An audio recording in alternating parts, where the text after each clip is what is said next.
बचपन में अपने स्कूली दिनों में हमने जिस वैज्ञानिक का नाम सबसे पहले सुना है, अपने पाठ्यक्रम में पढ़ा है, उनका नाम है थॉमस एल्वा एडिसन। जी हाँ, जिन्होंने बल्ब का आविष्कार किया था।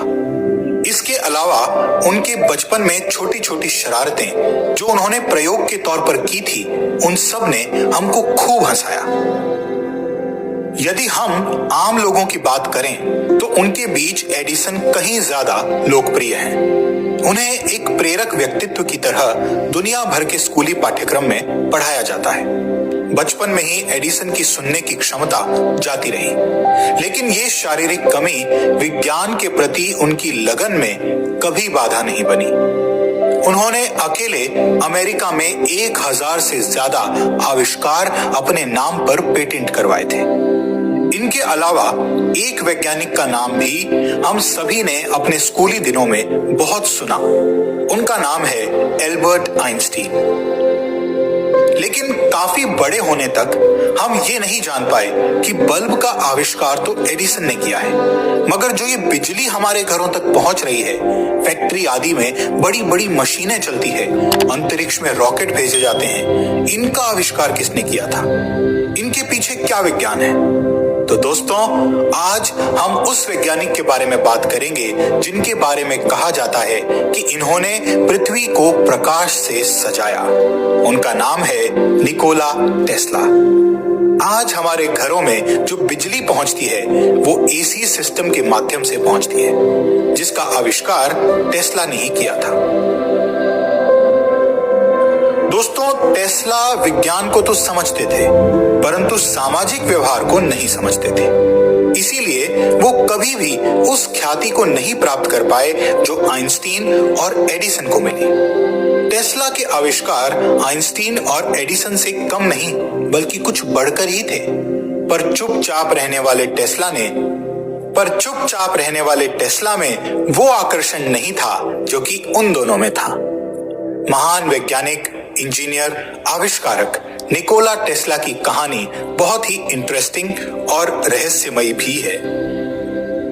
बेशक निकोला टेस्ला की कहानी कोई ज्यादा पुरानी नहीं है, लेकिन फिर भी इस कहानी के साथ इतने मिथक और इतनी किंवदंतियां जुड़ी हुई है कि उन्हीं मिथकों में से एक है निकोला का एलियन होना या एलियन से बात कर पाना। आइए बात करें निकोला टेस्ला के जन्म की। ठीक आधी रात को, यानी जुलाई 9 और 10 जुलाई 1856 की रात 12 बजे, जब घनघोर बारिश हो रही थी, बिजली चमक रही थी, भयंकर तूफान आया हुआ था, ऐसे में ऑस्ट्रियन स्टेट स्मिल्जान, सर्बिया, जो अब क्रोएशिया में है, उसमें एक अद्वितीय वैज्ञानिक निकोला टेस्ला का जन्म हुआ। टेस्ला के जन्म के समय चमकती बिजली आजीवन उनके साथ रही, ऑल्टरनेट करंट बनकर। टेस्ला के पिता का नाम मिलुटिन टेस्ला था। वो एक पादरी थे। टेस्ला की मां का नाम ड्यूका था। टेस्ला अपने माता पिता की चौथी संतान थे। उनके एक बड़े भाई डेन, 2 बड़ी बहनें एंजीनिया और मिल्का और एक छोटी बहन मारिका थी। 161 साल पहले, जब दुनिया ने ज्यादा प्रगति नहीं की थी और उस समय क्रोएशिया, जो निकोला टेस्ला का जन्मस्थान था, गरीब देशों में से एक था। जैसे अपने देश में ज्यादातर बच्चों के लिए भविष्य में इंजीनियरिंग और डॉक्टरी की पढ़ाई का सपना देखा जाता है या जरूरी होता है, ठीक वैसे ही उन दिनों टेस्ला के मूल देश में पादरी या सैनिक बनने के अलावा और कोई विकल्प नहीं माना जाता था। इसीलिए टेस्ला के पिता उनसे बाइबल के लंबे लंबे वर्सेस को रट्टा लगवाते थे, क्योंकि वो उनके पादरी बनने में भी काम आते और सैनिक बनने की दशा में युद्ध में भी। जैसा कि जन्मजात प्रतिभाओं के साथ होता है, टेस्ला की दिमागी क्षमता बचपन से ही अद्भुत थी। माना जाता है कि वैज्ञानिक ज्यादा भाषाएं सीखने में कमजोर होते हैं, लेकिन टेस्ला के साथ ये बात नहीं थी। युवा अवस्था तक पहुंचते पहुंचते वो अपनी मातृभाषा सर्बो के साथ साथ इंग्लिश, फ्रेंच, जर्मन जैसी 8 भाषाएं लिखने, पढ़ने और बोलने लगे थे। वहीं गणित और विज्ञान में तो उनकी विशेषज्ञता थी ही। वो इतनी तीव्र बुद्धि के थे कि कठिन इंटीग्रल जैसे सवाल माइंड में हल कर लेते थे। और उनके टीचर को लगता था कि उन्होंने चीटिंग करी है। लेकिन टेस्ला कड़ी मेहनत करते थे। टेस्ला के पास एक फोटोग्राफिक मेमोरी थी और वो अपने दिमाग में काम करने वाली मशीनों के पूरे सिस्टम का खाका खींच सकते थे। इससे उनके और अन्य इंजीनियरों के बीच मतभेद पैदा हुआ, क्योंकि टेस्ला अपने दिमाग में प्रयोग का साकार रूप देख लेते थे, जबकि दूसरे इंजीनियर्स ब्लूप्रिंट चाहते थे। टेस्ला की मां ड्यूका सर्बिया के सबसे पुराने नामी खानदानों में से एक से आती थी। ड्यूका एक गृहिणी थी और वो अपने परिवार के पैतृक खेत की देखभाल करती थी। वो धागों से हर तरह की कलाकारी कर लेती थी। कहा जाता है कि वो इतनी दक्ष थी कि पलकों के बालों में 3 गांठें लगा सकती थी। टेस्ला की मां घर के छोटे मोटे इलेक्ट्रिक पोल्स ठीक कर लेती थी। टेस्ला की मां बहुत इनोवेटिव थी। टेस्ला को अपनी मां से ही तरह तरह के प्रयोग करने की प्रेरणा मिली। वो तरह तरह के एक्सपेरिमेंट करते थे, जिससे उनकी आसपास के गांवों में चर्चा होने लगी थी। 17 की उम्र में टेस्ला को कॉलेरा यानी हैजा हो गया था। होने को तो ये हैजा उनकी जिंदगी को मौत में बदलने के लिए आया था और उनकी जिंदगी बदल के गया भी, लेकिन मौत में नहीं, एक पॉजिटिव सेंस में। जैसा कि आपको अभी बताया था कि टेस्ला के पिता टेस्ला को पादरी बनाना चाहते थे, तो हैजा बीमारी से ग्रस्त टेस्ला ने अपने पापा से कहा, मैं अच्छा हो जाऊंगा अगर आप मुझे इंजीनियरिंग की पढ़ाई करने दोगे, पादरी बनने के लिए मजबूर नहीं करोगे। जी हाँ, और फिर वही हुआ जिसका आप लोग अनुमान लगा रहे हैं। पापा ने टेस्ला की शर्त मान ली। उसके बाद टेस्ला के अंदर जाने कौन सी चमत्कारी शक्ति उत्पन्न हो गई कि हैजा जैसी जानलेवा बीमारी को मात देकर टेस्ला तंदुरुस्त हो गए।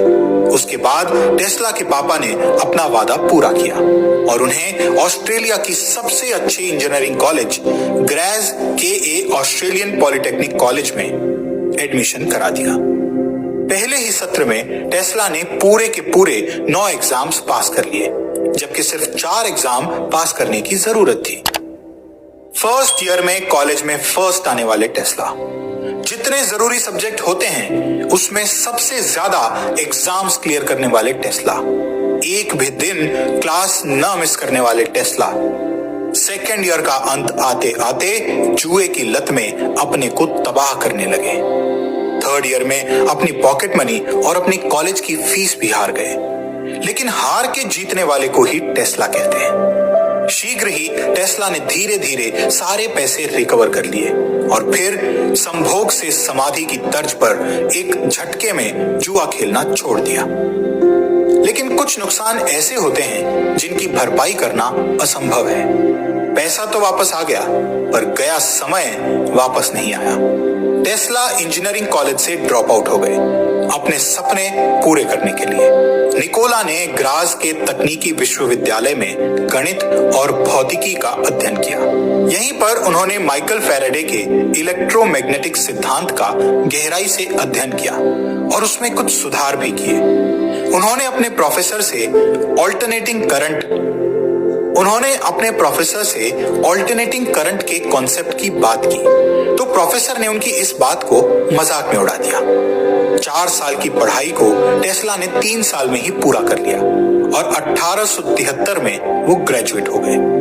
टेस्ला ने ऑस्ट्रिया के ग्रेज स्थित पॉलिटेक्निक संस्थान से इलेक्ट्रिकल इंजीनियरिंग की पढ़ाई की थी और इसी दौरान उन्हें समझ आ गया था कि बिजली के जिस रूप डायरेक्ट करंट को इतना बढ़ा चढ़ाकर उपयोगी बताया जा रहा है वो गलत है। टेस्ला उसी समय दूसरे विकल्प यानी एसी को ज्यादा उपयोगी बनाने के बारे में सोचने लगे।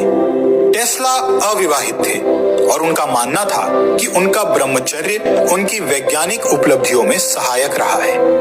उन्होंने एक इंटरव्यू में कहा था कि शादी ना करके उन्होंने विज्ञान के लिए एक कुर्बानी दी है। 17 अप्रैल 1879 को स्ट्रोक के कारण टेस्ला के पिता का देहांत हो गया। उसके बाद टेस्ला ने कई जगह काम किया, कई जगह पढ़ाई की, लेकिन कुछ भी बड़ा या ग्रेट नहीं कर पाए। 1882 में टेस्ला हंगरी की राजधानी बुडापेस्ट चले गए। वहां उन्होंने एक टेलीग्राफ कंपनी जो कि बुडापेस्ट का टेलीफोन एक्सचेंज था उसमें काम किया। इस दौरान टेस्ला ने उपकरणों में कई सुधार किए और एक एम्पलीफायर विकसित किया। यहीं काम के दौरान उन्हें मन में मोटर का विचार आया, जो अब उनकी सबसे बड़े आविष्कारों में से एक है। एडिसन की कंपनी के मैनेजर और सबसे विश्वसनीय साथी कर्मचारी चार्ल्स बैचलर ने निकोला टेस्ला को एक लेटर देकर एडिसन के पास जॉब के लिए भेजा था। सबसे महान कौन? किसी भी क्षेत्र के लिए यह हर दौर का सबसे दिलचस्प सवाल होता है। 28 वर्ष का एक बेहद प्रतिभाशाली युवा वैज्ञानिक जब पहली बार एडिसन से मिला तो उसके साथ आए इस खत ने तभी इस सवाल की नींव रख दी थी। इन दोनों वैज्ञानिकों को बिजली के क्षेत्र में अद्भुत सिद्धांत देने और जीवनोपयोगी आविष्कार करने के लिए जाना जाता है। यही वजह है कि अक्सर इनकी तुलना की जाती है। ये सवाल आज भी बुद्धिजीवियों और वैज्ञानिक हलकों के बीच चर्चा का विषय है कि इन दोनों में सबसे प्रतिभाशाली वैज्ञानिक और आविष्कारक कौन था।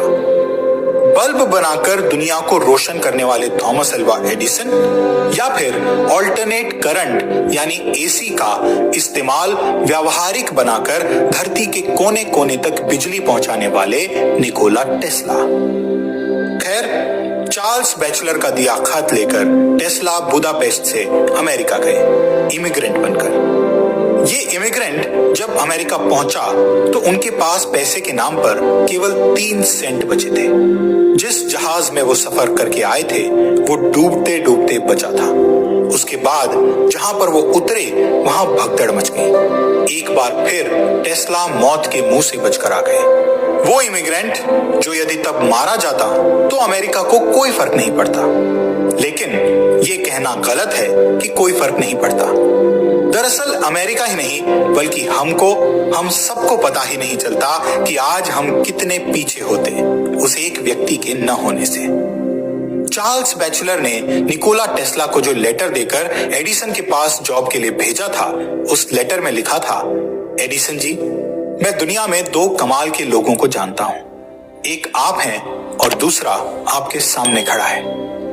ये एडिसन और टेस्ला की पहली मुलाकात थी, यानी एडिसन और टेस्ला पहली बार मिल रहे थे। रेफरेंस लेटर तो दुरुस्त था, लेकिन ऑपरेशन राउंड होना भी बाकी था।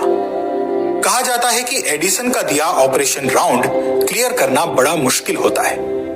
वो टास्क ही ऐसा देता था, तो एडिसन ने टेस्ला को भी टास्क दिया, एक जहाज के डायनामो को सही करने का काम। टेस्ला सारी रात जागा और वो काम कर दिया।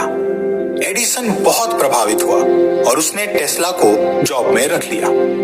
एडिसन की कंपनी डीसी यानी डायरेक्ट करंट का इस्तेमाल करती थी, जिससे सिर्फ बल्ब जलाया जा सकता था, लेकिन उसका कमर्शियल यूज नहीं हो सकता था। टेस्ला एक बार अपनी एसी वाली प्रोजेक्ट रिपोर्ट की प्रेजेंटेशन लेकर बॉस के पास गए। बॉस ने रिजेक्ट कर दिया, बोला नहीं, ये नहीं चलेगा, ये पूरे शहर में आग लगा देगा। अगर करना ही है तो डीसी सिस्टम को इंप्रूव करो। और टेस्ला को एक टारगेट दिया कि यदि टेस्ला अपने एसी वाले फ्यूचरिस्टिक प्रोजेक्ट को छोड़कर एडिसन के डीसी करंट वाले प्रोजेक्ट को और प्रभावी बनाता है तो उसे इंसेंटिव के रूप में $50,000 मिलेंगे। टेस्ला पूरी ईमानदारी से अपने काम में लग गए और तय समय से पहले अपना टारगेट अचीव कर लिया और बॉस एडिसन से अपना पारिश्रमिक लेने पहुंच गए। एडिसन ने कहा, टेस्ला, तुम बड़े क्यूट हो। तुम्हें अमेरिकन सेंस ऑफ ह्यूमर यानी हमारे मजाक की बिल्कुल समझ नहीं। टेस्ला ने पूछा, अच्छा, क्या वो सिर्फ एक मजाक था? उस बात पर हंसना था? बहरहाल धोखों के क्रम में ये टेस्ला को पहला बड़ा धोखा मिला था। उसने जॉब से रिजाइन कर दिया, लेकिन फिर भी एडिसन की कंपनी से उसका नाता नहीं टूटा। एडिसन की कंपनी के लिए जो अंडरग्राउंड वायरिंग हो रही थी, टेस्ला उसके लिए खुदाई करते थे। मजदूरी के बीच बीच जब वो साथियों के साथ बीड़ी या चाय पी रहे होते थे, तो अपने एसी वाले प्रोजेक्ट को दोस्त मजदूरों को बताया करते थे, लेकिन उन सब के लिए तो ये सब काला अक्षर भैंस बराबर था। मगर उन्हीं दोस्तों में से एक ने उसे एक बड़े इन्वेस्टर का पता दिया। इन्वेस्टर उसके काम से प्रभावित हुए और यूं उसे फर्स्ट राउंड फंडिंग मिली। कंपनी का नाम हुआ Tesla electric light and manufacturing. इस कंपनी के विजन को कोई शायद ही समझ पाया। इसने काफी पेटेंट करवाए अपनी एफिशिएंसी के चलते, जिनका इस्तेमाल आज तक होता आ रहा है और भविष्य में भी इनका कोई विकल्प आएगा इसकी संभावना कम ही है। लेकिन अंततः ये स्टार्टअप फेल हो गया। टेस्ला फिर जॉबलेस हो गया। इस बीच टेस्ला ने अमेरिकी नागरिकता ले ली थी। उसके बाद एल्फ्रेड ब्राउन के साथ मिलकर टेस्ला ने दूसरा स्टार्टअप खोला, टेस्ला इलेक्ट्रिक कंपनी, और 1857 में एसी से चलने वाला मोटर बनाया। ये मोटर भी टेस्ला के अन्य आविष्कारों की तरह ही अपने समय से आगे का था, और समय से आगे का था तो उस समय इसकी कोई पूछ नहीं थी।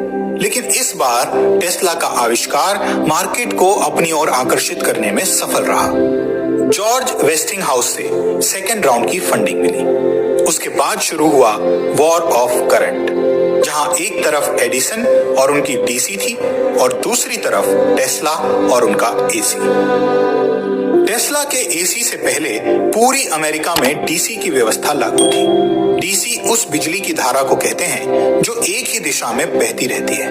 पर टेस्ला ने डीसी की कई खामियों को उजागर किया और एसी व्यवस्था लागू करने की बात कही। एसी का फायदा यह है कि इसमें बिजली लगातार अपनी दिशा बदलती रहती है। इसे डीसी के मुकाबले काफी दूर तक भेजा जा सकता है और इसमें बिजली की खपत भी बेहद कम होती है। टेस्ला की बनाई बिजली की मोटर से ही आज पूरी दुनिया के पंखे, कूलर और अन्य घूमने वाली बिजली की चीजें चलती हैं। टेस्ला बचपन में नायग्रा फॉल्स से बिजली पैदा करने के सपने देखा करते थे, मगर ये कोई बड़ी बात नहीं थी। बड़ी बात ये थी कि कुछ सालों बाद उन्होंने ऐसा किया भी। टेस्ला ने ही पहला जल विद्युत पावर स्टेशन बनाया, जो बाद में डायनमो से बिजली पैदा करने का प्रेरणा स्रोत बना। गुजरते वक्त के साथ वॉर ऑफ करंट ने घृणित रूप धारण कर लिया। एडिसन का साथ छोड़ने के बाद टेस्ला ने उद्योगपति जॉर्ज वेस्टिंग के साथ मिलकर ऐसे सिस्टम को दुनिया के सामने रखा जिसका एडिसन ने विरोध किया, क्योंकि उस समय पूरे अमेरिका में डीसी बिजली सिस्टम लागू था और उनकी कंपनी बड़े पैमाने पर डीसी पर आधारित उपकरण बना रही थी। ऐसे में एसी सिस्टम आ जाने से उन्हें काफी नुकसान होता। एडिसन और उसके पीआर ने अपने डीसी को ज्यादा यूजर फ्रेंडली सिद्ध करने के लिए जानवरों के ऊपर एसी करंट लगवाए और इसका सामूहिक प्रदर्शन किया ताकि लोगों में एसी का डर बैठ जाए। इतने से भी जब शांति नहीं मिली तो एक कन्विक्टेड मर्डरर विलियम कैमलर के ऊपर एसी करंट का प्रयोग करने की ठानी गई ताकि एसी के नेगेटिव इफेक्ट्स सबके सामने आ सके।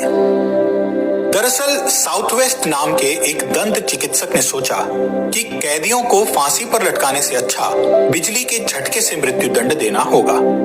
उसने जानवरों पर यह टेस्ट करने के बाद एडिसन से संपर्क किया। पहले तो एडिसन की तरफ से उत्तर आया कि नहीं, यह आइडिया सही नहीं है और वो तो मृत्यु दंड के ही सख्त खिलाफ है।